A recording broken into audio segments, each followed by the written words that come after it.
explicándonos algo. Sí, yo decía que la actitud de decir que nada se puede hacer porque hay leyes inflexibles y cánones es lo que a mí me parece absurdo. Todos los gobiernos hacen cosas. Europa, por ejemplo, paga a sus campesinos para que no produzcan. Estados Unidos juega con los aranceles de los espárragos, impidiendo o permitiendo el ingreso de productos extranjeros. Nosotros somos los únicos que con Fujimori hemos adoptado canónicamente, religiosamente, esta teoría del libre mercado que parece que el mercado gobierna el país mientras el Estado solo se dedica a robar. Entonces, yo sí creo que se puede hacer un proceso de reactivación por el cual las tierras que están abandonadas comiencen a producir y las industrias que están detenidas vuelvan a captar empleo. Yo pienso que esta es la mejor posibilidad que tiene el país, aún en la crisis que vive. Claro, usted tiene razón, Europa tiene regulaciones, tiene sistemas de defensa, tiene líneas Maginot arancelarias para proteger su propia y ancestral agricultura, eso es cierto.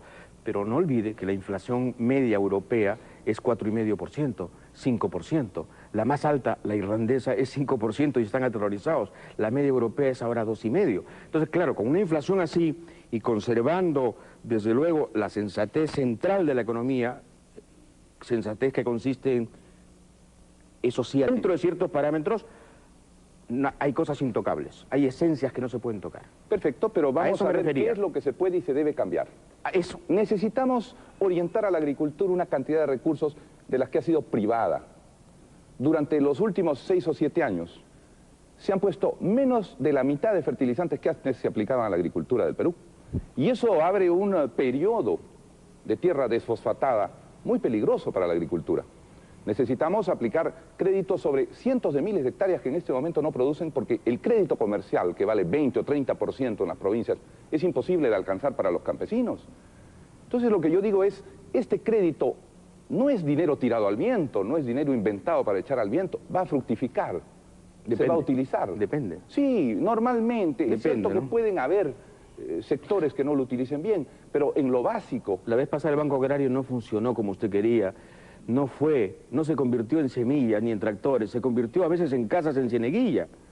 Yo no dudo. ¿No lo recuerda? No dudo que puede haber sinvergüenzas en muchas cosas, pero, César, usted no me puede negar que el cultivo global de papas en el Perú era más grande en 1990 que hoy.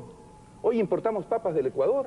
Ya. Yo he demostrado... Pero ¿por qué no se preocupa por la agroindustria, que es la que nos va a dar divisas Muy bien, César, para que usted pueda gastar? Ese es un segundo paso importante. ¿Sabe qué haría yo con los productores de papas? Pero ¿me concede o no que en 1990... Permitir que el dinero no se inventa. El dinero es un reflejo del trabajo y de la riqueza social y productiva. Muy bien, a partir de eso usted puede hacer todos los ajustes. Puede tener una economía proestatista como la francesa, mixta como la sueca, abiertamente capitalista como la española, ¿verdad? Con rezagos feudales, sin embargo, en el sur. Pero sobre bases muy ciertas, doctor García, y es lo que quería decirle, no haga una caricatura de lo que yo dije. Yo dije... Producíamos más maíz amarillo, más papas, más trigo, más azúcar. Le concedo eso, pero le voy a añadir algo que a usted le va a parecer horroroso, desde luego, y me va A ver, vamos a ver. Y me va a poner una cara de asombro tremenda. La verdad es que yo no le daría prioridad al cultivo de papas. Porque el cultivo de papas, al final de cuentas, ¿sabe qué cosa es? ¿Sabe qué cosa es para mí? Es parte de toda esta herencia horrorosa del yanacollaje y de la explotación y del autoconsumo y de la economía piltrafuda de los Andes que no nos lleva a nada. No nos lleva a nada. Perdóneme, César, pero acaba usted de decir una cosa atroz. Así es. Yo sabía que usted... En el mal sentido. ¿Usted prefiere si usted que me deja sigamos importando trigo extranjero en vez de comer papas nacionales? Se ha probado ya que el trigo no es fácil de cultivar en el Perú. No, no es fácil. Y vamos a ser importadores. ¿Y por qué no cultivamos papas, que es lo que somos originales y expertos después de miles de años? ¿Y por qué no somos agroexportadores como los chilenos? Pero naturalmente, ese es un Los chilenos viviendo en una franja que podría ser perfectamente la prolongación, casi, no digo, en fin, una mala palabra del Perú. Hombre, exportan en salmón $1.000 millones. ¿Y sabe cuánto? Creo que es un poco elevada la cifra. No, en salmón solamente 1.000 millones. Pero en agroexportaciones, 6.500 millones de dólares. ¿No los envidia usted? No, absolutamente. Pero ese es un complemento del cultivo andino de las papas. Tenemos una costa que es un invernadero. mejor en clima que el... Podemos aplicar como para exportar, pero no olvidemos que tenemos cientos de miles de campesinos a los que llegar. De manera que yo me remito simplemente a los volúmenes producidos para decir que hubo más producción y por ende más comida. Oiga, en Huánuco en 1990 se cultivaban en Guariaca y cerca de Huánuco 18.000 hectáreas. El 97 solo 3.000 hectáreas por importar papa del extranjero. ¿Por qué tenemos que endeudarnos para financiar el trabajo de agricultores extranjeros en vez de financiar el trabajo de nuestros agricultores? Yo no dudo que la agricultura tiene que avanzar. Habrá que dar todas las exoneraciones arancelarias, promocionar de 1000 maneras. Pero usted tiene muy a flor de diccionario palabras como exoneración, y estímulos, subsidios, préstamos. La economía no es así, doctor García. Dígame usted, ¿por qué el Eximbank en Estados Unidos puede prestar a una tasa diferencial para las industrias que sí les interesan a los norteamericanos? Bueno, porque manejan el mundo. Bueno, manejan el mundo. Manejan su economía. El Eximbank. Comencemos por manejar nuestro pequeño mundo, César. No nos rindamos a decir...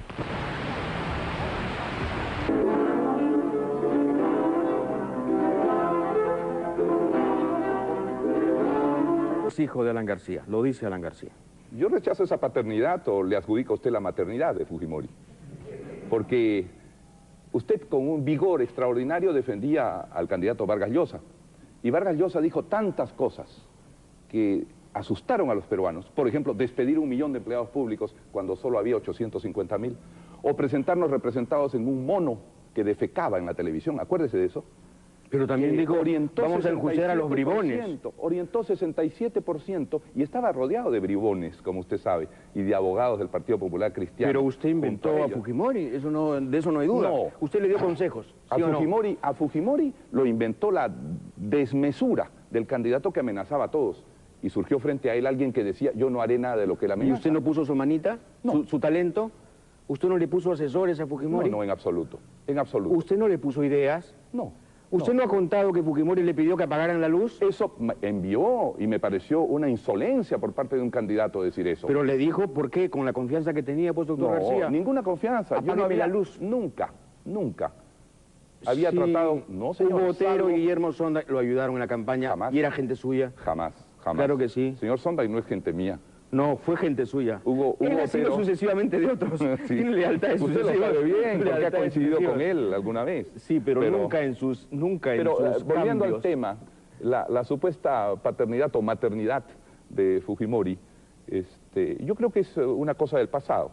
Fue una circunstancia en la cual se abrió un vacío de poder, porque había un candidato que amenazaba mucho y había un gobierno que no iba a continuar. Bueno, yo le voy a describir otro escenario. A ver. Un escenario que coincide en cuanto a las fechas, pero no coincide en cuanto al paisaje. Usted pinta que había esto, un candidato de la derecha que aterrorizaba y luego viene un candidato que dice precisamente se pueden hacer las cosas con suavidad, sin grandes cirugías, sin grandes torturas, sin grandes sufrimientos, y las vamos a hacer. Desde luego, por supuesto, al final incumplió todo. Pero el escenario no era ese, doctor García. El escenario era 2 millones% de inflación. Ya se enojó, César, y estamos volviendo al comienzo de la entrevista. Un país ruinoso. Bolay se escapaba por un túnel. ¿Cómo va a ser ruinoso un país en el cual se producía más que ahora? Estoy tratando de describir el paisaje social en el que surge Fujimori. Está un poco exagerada su descripción. Y efectivamente, Fujimori surge sin partidos, aunque con el apoyo secreto del APRA y del doctor García. Sí, que César Hildebrand conocía bajo la mesa. No, bueno, lo conocía medio país. Lo conocía medio país. Si 67% del Perú votó por Fujimori. Por eso, en la segunda vuelta. Porque el presidente García telepáticamente dominaba todo el país. Eso es paradojal. Un país ruinoso cuyo presidente gobierna el 67%. ¿Se da cuenta de lo que dice? No, un momentito. Un país ruinoso que justamente requiere de una salida alternativa y periférica como era Fujimori, un hombre marginal que no pertenecía a la partidocracia que ustedes habían desacreditado. ¿Por qué no lo apoyó? Me refiero a Belaúnde y me refiero a García. Como usted dice, el apoyo era secreto, así que la gente no podía saber, bueno, ¿no es cierto? Es muy fácil decir que algo es secreto para no poder probarlo. Pero el asunto es que Fujimori nace... ¿Se ha enojado usted con lo de la maternidad? No, oiga, si madre hay una sola y usted lo sabe. Sí, por eso. y además, en cuanto a, digamos, sanguinidades y filiaciones, hombre, doctor García, usted no solamente es papá de Fujimori, sino que usted es un parricida. No. Usted mató al APRA. Y el APRA es su papá. ¿Por qué no va conmigo al local de Alfonso Ugarte? Ahora Y pregunta resucitado. usted a la compañera. Ahora resucitado. ¿Ve Ahora usted las resucitado. cosas que dice? Por eso, pues, en política no hay cadáveres, pero lo que sí hay es gente que sufre y muertos. Naturalmente. Y lo que vemos es un doctor García que parece no haberse arrepentido de nada. ¿Vos ves? Ya se enojó usted por lo de la Pero maternidad, ¿por ya qué no me voy a reconoce enojar? usted. Lo que pasa, doctor García, es que en el fondo, Sí. usted cree que la justicia histórica no ha sido, digamos, razonable con usted.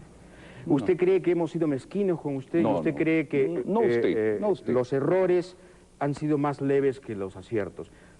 A mí me interesaba llegar al fondo de esto por una sola razón, porque aquí el país se va a jugar el futuro.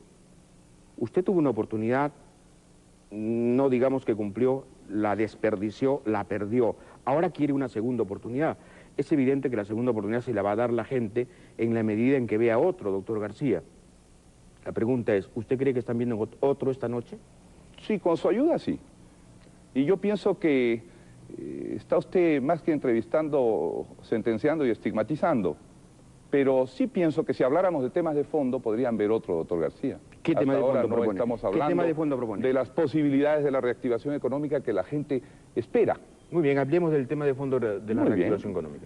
Propongo la creación del Banco Agrario. Otra vez. Otra vez a través de las ventanillas del Banco de la Nación para que no tenga burocracia, pero que asista a algunos cientos de miles de hectáreas que van a dar inmediatamente empleo y van a crear alimentos. Propongo... ¿Préstamo en efectivo sería? Sí, naturalmente. Sí, naturalmente. Una parte en efectivo y una parte que los propios agricultores palanqueen en las zonas de donde son. ¿A qué interés? Eso depende de los requerimientos del banco en ese momento. Ya muy bien, Banco Agrario. Luego, Vamos a hacer un acuerdo con los industriales. Hay que reducir los aranceles a los insumos que el país no produce. Hay que generar que el Estado compre más a los industriales del Perú. Compró 13.000 millones de soles el año pasado y solo 270 a los industriales. Y hay que reprogramar la deuda tributaria y financiera que tiene la industria, que se ha depreciado brutalmente en todos estos años. Y yo creo que ese es un requerimiento fundamental. Para construir el mercado de consumo, pienso que hay que solucionar el problema de los créditos de consumo que agobian a las familias. Hay 1.350.000 créditos de consumo, usted sabe. Aproximadamente de Sí, 1.000 o 1.500 dólares cada uno. Usted es un experto en estimular el consumo, en estimular Pero la demanda. en este momento es esencial estimular el consumo, César. De lo contrario, ¿cómo va a haber empleo? De acuerdo, doctor, Si las pero industrias no lo- venden. Usted ha tocado el tema de los bancos. no lo va a hacer como lo hizo la vez Los pasada, ¿verdad? bancos en este momento tienen un serio problema porque se rompió el consumo de la gente, las industrias no vendieron a nadie y no podían pagar a los bancos que han quedado propietarios de industrias vacías. Bueno, pues esta es una recesión en todo caso salvaje y sincera. Vamos a Es una recesión reestimular salvaje el y aparato sincera, pues. productivo. Pero que la reestimulación no sea, pues, No lo va a hacer. pichicatera. No va a ser pichicatera porque Que no sea pichicatera, que sea de verdad. usted tiene que generar recursos que sean sanos para Eso es. estimular. Muy bien. Recursos que sean sanos pasan esencialmente o bien por una renegociación del calendario de pagos de la deuda y su monto, cosa que yo considero totalmente sensato y posible, visto que Fujimori engañó al mundo con cifras que no eran ciertas para aceptar un calendario de pagos exagerado. Bueno. Y el mundo tiene que entender y conocer cuál es realmente nuestra posibilidad de pago y cuál es nuestra producción. ¿Otra vez se va a pelear con el fondo? No. Yo pienso que el fondo ha sido como nosotros víctima de un engaño, de una terrible patraña de cifras económicas mentirosas. Y tiene que saber la verdad y entender que el Perú no produce 70.000, sino posiblemente 50.000 millones en este ¿Y momento. quién sería su ministro de Economía, doctor García? Yo todavía no lo he definido, pero como le he dicho... ¿Alguien de la oposición? Desde el comienzo, podría ser. ¿Por qué no? El Perú en este momento no lo va a salvar un partido, César. El Perú no lo puede salvar el APRA. ¿Seguro? Esta es una vieja frase, ritual. Pero Dios mío. necesitamos de todos los peruanos, los técnicos ¿Sabe que fundamentalmente. he visto como si fuera un espectro detrás suyo? No me diga quién ve, usted ya está de vidente ahora. No, he visto, una sombra horrorosa. Una sombra horrorosa. No se asuste. Sí, he visto a su amigo, a uno de sus amigos. Qué terror. ¿A quién? Dígame. A su amigo, al predilecto, al maravilloso, al perfecto, al inteligente, al más inteligente de todos sus amigos. ¿Quién? César Hildebrand. No. Vázquez Bazán. Vázquez ¡Por mi Bazán madre que lo he está visto! en Estados Unidos. Lo he visto detrás suyo. Está muy lejos. Uy, ahí, uy. No crea usted en fantasmas y en espectros, César. Vaya usted a la iglesia más frecuentemente. O vaya usted a un psiquiatra. Ay, doctor. Eso le va a hacer muy bien. ¿Me puede recomendar el suyo? No, como naturalmente. Oiga, Bailey, ya falta aquí, ¿ah? Ya falta Bailey. Ya se va apareciendo el programa el de Bailey. Sí, hasta este momento. esa es una gran frase. Y no le Una haga gran propaganda frase. a un programa rival, por ¿Pero favor. por qué? ¿Nosotros no somos mezquinos? ¿No? No. ¿No? Y nosotros no decimos solo el 13 salvará el Perú. La televisión entera salvará Acabo el de Perú. decirle que esa es una vieja frase ritual que tiene poca validez en este Doctor, momento. igual que yo hace unos minutos, probablemente usted también se acaba de picar.